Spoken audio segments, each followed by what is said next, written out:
humility to dull your brilliant colors, to put on the mask of the inconspicuous. Do not despair at having to wear such a bland mask. It is often your unreadability that draws people to you and makes you appear a person of power. But how do people apply these ways to fool you? Simply dangle an object you seem to desire, a goal you seem to aim for in front of people's eyes, and they will take the appearance for reality. Once their eyes focus on the decoy, they will fail to notice what you're really up to. Politicians use this all the time. Our first historical example would be decoyed objects of desire and making a woman fall in love.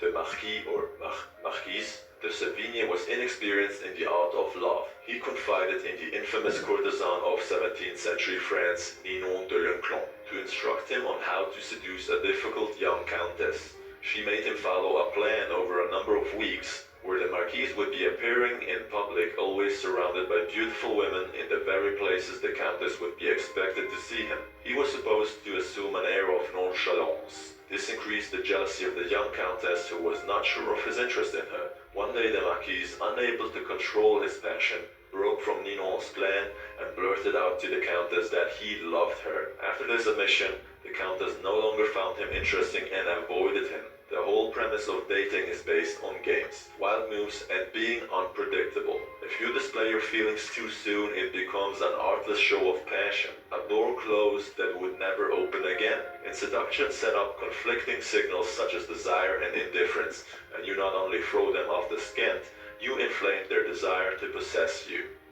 Another example, Otto von Bismarck became Prime Minister of Prussia. Otto von Bismarck was a deputy in the Prussian parliament at a time when many fellow deputies thought it was possible to go to war against Austria and defeat it. Bismarck wanted to go to war, but he knew that the king was not in favor of it. He also knew the Prussian army was not prepared, so he devised a clever way.